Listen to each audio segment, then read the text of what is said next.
Haslima and welcome to Sehla Mehla. Today we'll be making a Tunisian sweet the authentic way.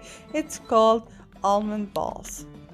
For the almond balls, we'll need almond flour, sugar, a lemon, some rose water, and I'll put all the detailed ingredients in the description box below.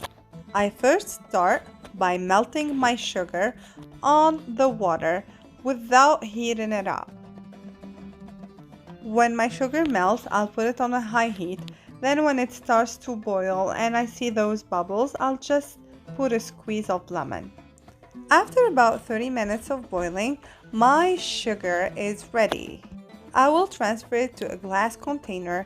It has to have this texture, and I will add some rose water.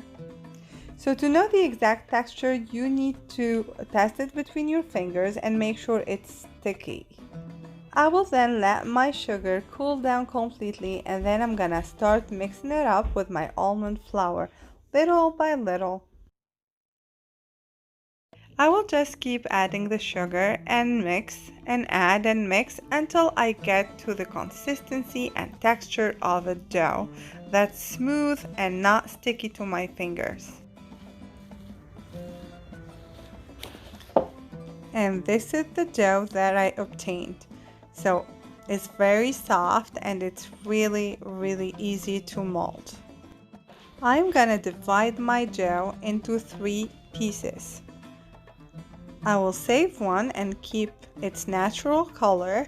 As for the other ones, I will color the first one with red food color and the second one with green food color.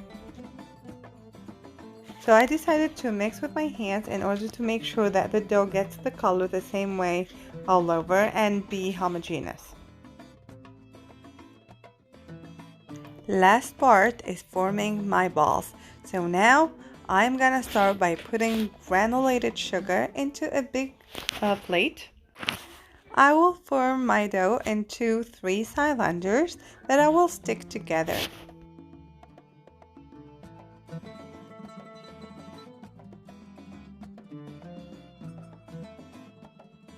To make working with my dough easier, I'm dividing my dough into 4 pieces. I will then roll them one by one and divide them into even smaller pieces and start to form my balls.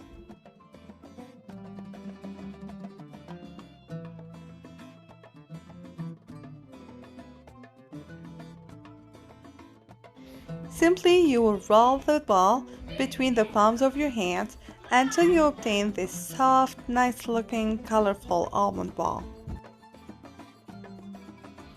Once you're done, you put them in the sugar plate and try to mix them up gently in order to keep their shape. I hope you like this recipe. Please don't forget to subscribe.